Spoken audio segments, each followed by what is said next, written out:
ان ربکم اللہ الذی خلق السماوات والارض فی ستۃ ایام، جان لو تمہارا پروردگار وہ اللہ ہے جس نے پیدا کیے آسمان اور زمین 6 دنوں میں، ثم استوى علی العرش، پھر متمکن ہوا ہے عرش پر۔ اب یہ عرش بھی جیسا کہ میں عرض کر چکا ہوں یہ بھی آیات متشابہات میں سے ہے، اس کی کوئی حقیقت بھی ہو سکتی ہے کہ کوئی واقعتاً مجسم کوئی شے ہو، کوئی چیز ہو فی الواقع کسی جگہ پر ہو، اور یہ بھی ہو سکتا ہے کہ اس سے مراد محض استعارہ ہو، واللہ عالم۔ عالم غیب کی یہ ساری خبریں جو ہیں یہ میں نے جیسا کہ عرض کیا یہ مستقل طور پر یہ تو آیات متشابہات ہی میں رہیں گی، یہ تو عالم آخرت میں داخل ہونے کے بعد ہی اس کے حقائق منکشف ہوں گے۔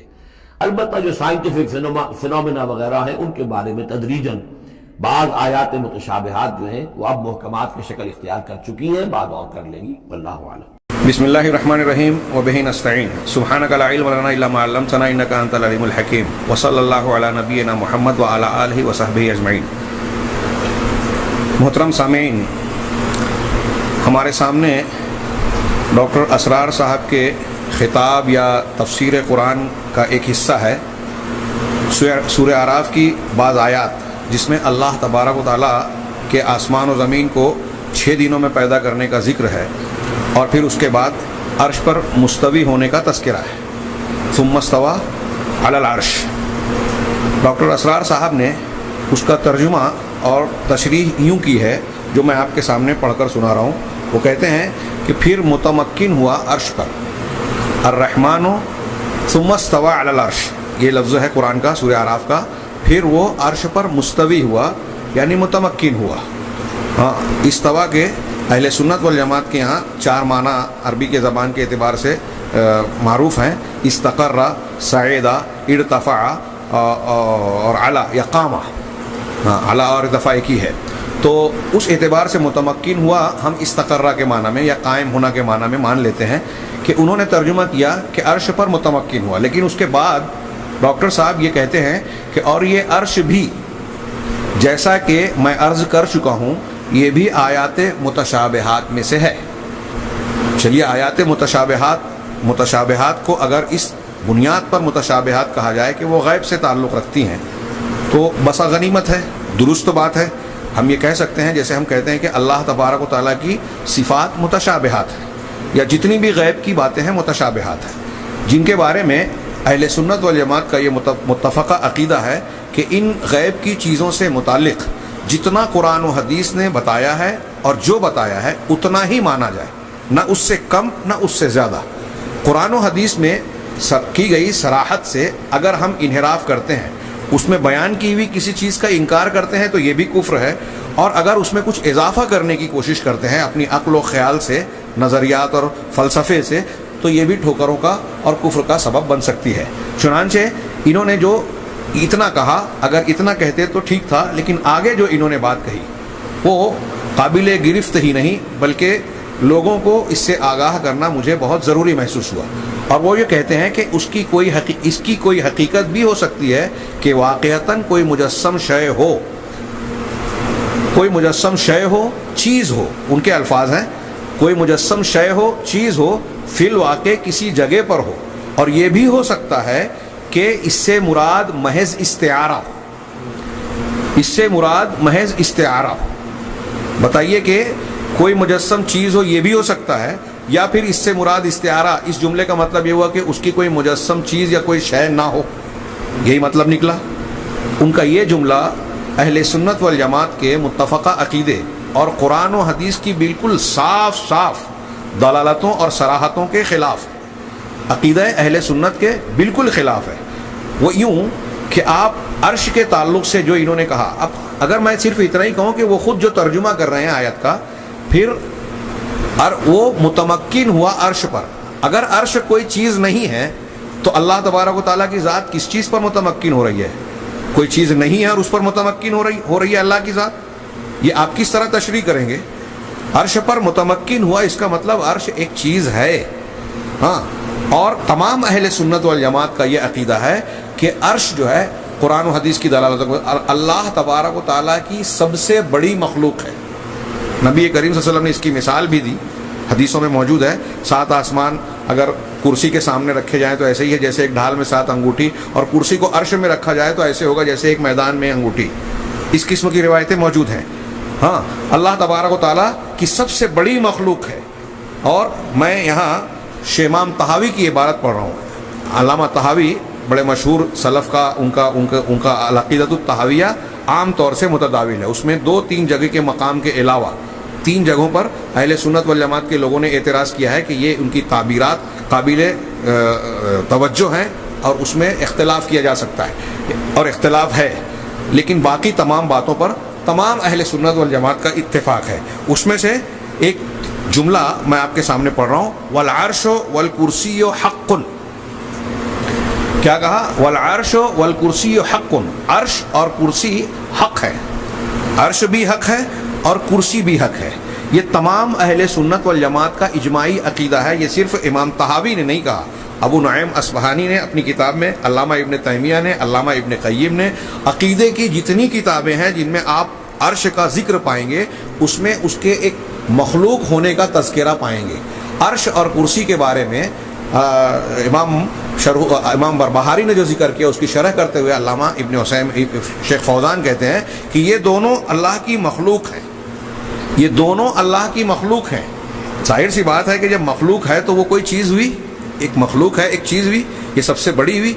بخاری کی ایک مشہور حدیث ہے، لمبی حدیث میں آخری حصہ ہے، اللہ کے رسول صلی اللہ علیہ وسلم نے فرمایا کہ اذا سألتم اللہ الجنہ فاسألوہ الفردوس. جب تم اللہ سے جنت مانگو تو اس سے الفردوس مانگو. آگے اللہ کے رسول فرماتے ہیں فإنہ اعلی الجنہ وأوسطها وفوقہ عرش الرحمن. اس لیے مانگو فردوس کہ یہ جنت کا سب سے اعلیٰ حصہ ہے، سب سے بلند حصہ ہے اور سب سے درمیانی ہے، سینٹرل، جنت کا بیچ کا حصہ ہے. وفوقہ عرش الرحمن، اور جنت الفردوس کے اوپر رحمان کا عرش ہے. اللہ کے نبی صلی اللہ علیہ وسلم کے اس صرف ایک ارشاد کی روشنی میں میرا یہ سوال ہے کہ کیا شیخ کی یہ بات، ڈاکٹر صاحب کی یہ بات درست ہو سکتی ہے کہ یہ محض استعارہ ہو؟ استعارہ بھی ہو سکتا ہے. ہاں، الرحمن علی العرش استوى یا استوى علی العرش الرحمن، قرآن میں صرف یہ جملہ 7 مرتبہ ہے، 7 مقامات پر. پھر اس کے علاوہ بھی قرآن کی کئی آیتیں ہیں. مثال کے طور پہ سورہ حاقہ میں اللہ تبارک و تعالیٰ نے فرمایا وَيَحْمِلُ عَرْشَ رَبِّكَ فَوْقَهُمْ يَوْمَئِذٍ ثَمَانِيَةٌ، کہ تمہارے رب کے عرش کو اپنے اوپر اس دن، قیامت کے دن 8 فرشتے اٹھائے ہوئے ہوں گے. اپنے اوپر 8 فرشتے اٹھائے ہوئے ہوں گے. اگر یہ کوئی استعارے کی چیز ہوتی تو اس کو اٹھانے والی کوئی بات سمجھ میں آتی ہے؟ غور کیجئے. ایک بخاری مسلم کی ایک حدیث ہے حضرت موسیٰ علیہ السلام کے بارے میں، لمبی حدیث ہے. ایک یہودی نے تعریف کی، مسلمان نے تماچا مارا کہ اللہ کے نبی کے ہوتے ہوئے تم موسیٰ علیہ السلام کی تعریف کر رہے ہو. تو اللہ کے رسول صلی اللہ علیہ وسلم نے اس معاملے میں سمجھاتے ہوئے کہا کہ مجھے تم کسی پر فضیلت نہ دو.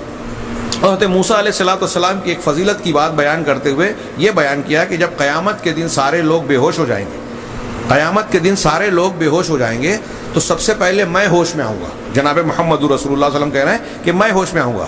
لیکن جب میں ہوش میں آؤں گا تو میں دیکھوں گا فَإِذَا أَنَا بِمُوسَىٰ آخِذٌ بِقَائِمَةٍ مِّن قَوَائِمِ الْعَرْشِ، تو میں اچانک دیکھوں گا کہ موسیٰ علیہ السلام عرش کے پایوں میں سے، قائمہ پایا جیسے ہم چارپائی کے پایا یا پیر بولتے ہیں تو عرش کا پائے کا لفظ استعمال ہوا، عرش کے پایوں میں سے ایک پائے کو پکڑے ہوئے حضرت موسیٰ علیہ السلام کھڑے ہوئے ہوں گے. فَإِذَا أَنَا بِمُوسَىٰ آخِذٌ بِقَائِمَةٍ مِّن قَوَائِمِ الْعَرْشِ، عرش کے قوائم پایوں میں سے ایک پائے کو پکڑ کر کھڑے ہوئے ہوں گے. فلا ادری، تو میں یہ جان نہیں سکوں گا، افاق قبلی، کہ حضرت موسیٰ علیہ السلام بے ہوش ہو کر مجھ سے پہلے ہوش میں آ گئے، ام جوز یا بساقت العلا اور بساقت فی الدنیا او کما قال، کہ یا پھر حضرت موسیٰ کو دنیا میں جو بے ہوشی طاری ہوئی تھی اس کا بدلہ دیا گیا. طور پہ جب انہوں نے کہا تھا کہ پروردگار میں تجھے دیکھنا چاہتا ہوں تو اللہ تعالیٰ نے کہا تھا کہ وہ لن ترانی، تو مجھے نہیں دیکھ سکتا، ولکن انظر الی الجبل، بلکہ پہاڑ کی طرف دیکھو، فَإِنِ اسْتَقَرَّ مَكَانَهُ فَسَوْفَ تَرَانِي، اگر وہ پہاڑ اپنی جگہ رک گیا، ٹھہر گیا تو تم مجھے دیکھ پاؤ گے. اور پھر جب اللہ نے تجلی کی تو حضرت موسیٰ بے ہوش ہو گئے. تو اس بے ہوشی کے بدلے میں آج بے ہوش ہی نہیں ہوئے حضرت موسیٰ علیہ السلام، یا بے ہوش ہوئے تھے اور مجھ سے پہلے ہوش میں آ گئے، یہ میں نہیں جان سکتا۔ اب یہاں میں صرف یہ استدلال کرنا چاہتا ہوں کہ حدیث میں صاف تذکرہ ہے کہ موسیٰ علیہ السلام جو ہے انہوں نے وہ جو ہے عرش کا پایا پکڑے ہوئے کھڑے ہوں گے۔ اب بتائیے کہ کیا یہ استعارہ ہو سکتا ہے؟ اس کے پائے کا تذکرہ ہے۔ فارابی اور ابو علی سینا اور ان لوگوں نے عرش کو 9واں فلک کہا، ہاں 9واں فلک ہے یہ، اس کی بھی اس سے تردید ہو جاتی ہے۔ اہل سنت والجماعت کے یہاں علماء کے درمیان ایک اختلاف یہ ہے عقیدے کے اسی باب میں کہ اللہ عرش بھی اللہ کی مخلوق ہے اور قلم بھی، دونوں میں سے پہلے اللہ تبارک و تعالیٰ نے کس کو پیدا کیا؟ تو چونکہ ایک حدیث میں یہ وارد ہے اولا ما خلق اللہ القلم، یا اسے اولو بھی پڑھا جاتا ہے اولا بھی، اولو ما خلق اللہ القلم، سب سے پہلے اللہ نے القلم کو پیدا کیا۔ اس حدیث کی بنیاد پر بعض علماء کا یہ کہنا ہے کہ اللہ نے سب سے پہلے قلم کو پیدا کیا، جس کے ذریعے سے لوح محفوظ میں قیامت تک ساری مخلوق کی تقدیر لکھی گئی۔ ثم کا جب پیدا کیا تو کہا اس کو لکھو، یہ والی حدیث ہے لمبی۔ تو کچھ لوگوں نے کہا کہ قلم سب سے پہلے ہے، لیکن جمہور علماء یہ کہتے ہیں کہ دلیلوں سے یہ ثابت ہوتا ہے کہ سب سے پہلے عرش کو پیدا کیا۔